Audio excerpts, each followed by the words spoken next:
Behind them, car number 53 is Ron Hutcherson, the teammate of A.J. Foyt. Now, A.J. Foyt's car looks exactly like that. It's also an orange car, but that isn't A.J. That's his teammate. A.J. is even out of the picture at this point.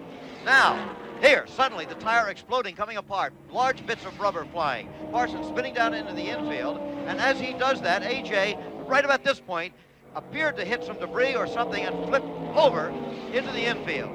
Invisible by the smoke there, and there we're still on Benny Parsons' car, but there was A.J. who flipped, went onto the roof and back onto the wheels again. What do you think, Jackie, happened?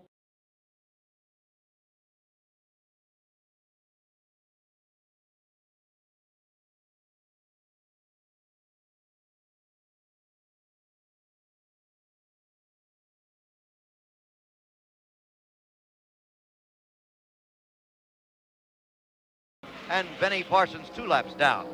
We'll be right back. Baker must now begin to have dreams of winning the Daytona 500, the career object of every member of NASCAR. He's never done it. He's been coming here since the early 60s. His father came here before him, L.Z. Wiley Baker Sr. Neither of them has ever won the race. With less than 200 miles to go, he's beginning to move out his lead a little bit over Cale Yarborough, the current NASCAR national champion. We showed you the one incident involving Richard Petty and Darrell Waltrip and David Pearson. There was another one shortly afterwards, just a couple of laps afterward. And this involved 2 more great names in the sport. One of them, Benny Parsons, a former winner of the Daytona 500, the other, A.J. Foyt. Let's videotape. Now let's take a look at that situation.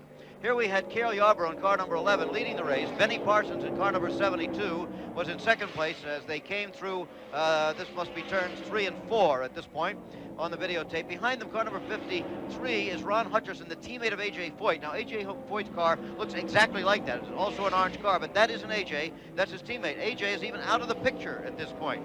Now, here, suddenly, the tire exploding, coming apart. Large bits of rubber flying. Parsons spinning down into the infield, and as he does that, A.J., right about this point, appeared to hit some debris or something and flipped over into the infield. Invisible by the smoke there, and there we're still on Benny Parsons' car, but there was A.J. who flipped, went onto the roof and back onto the wheels again. What do you think, Jackie, happened?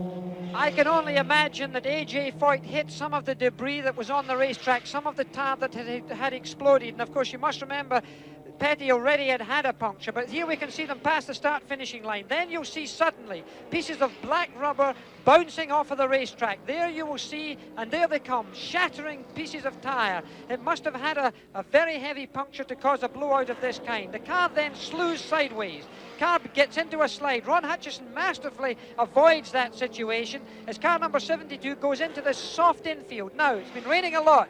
This is very soft. The car could easily dig in and go upside down. On the right-hand side, and there is the car of A.J. Foyt. The rescuers had come to that car. The stretcher had been brought by this time. The amazing safety of these cars, amazing.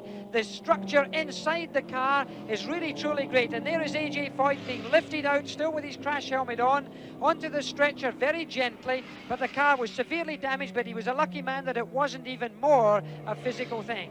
No question, without the roll cage, it would have been very serious. Now a live report on this situation from Chris Economaki. Well, Benny Parsons got back in the competition, is on the scoreboard, shown up there in 5th place. But with Foyt, it's a different matter. He was removed from the track infirmary not long ago to Halifax Hospital here in Daytona Beach.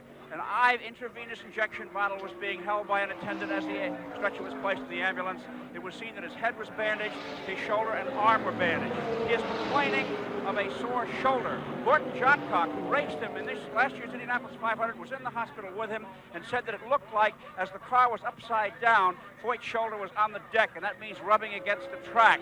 So everyone seems to think that A.J. Foyt will be okay, but he's having a tough time of it right now in Halifax Hospital. Back to you, Jim. All right, we'll be waiting, Chris, for an official report as Buddy Baker, the leader in the race, came into the pits, has made his pit stop and going back out again, but that is going to make Cale Yarborough, has to make Cale Yarborough the leader of the moment in the race. Bobby Allison. They're on deck all the time. There's no defensive unit, no offensive unit, no taxi squad to put in out here. Bonnet is first.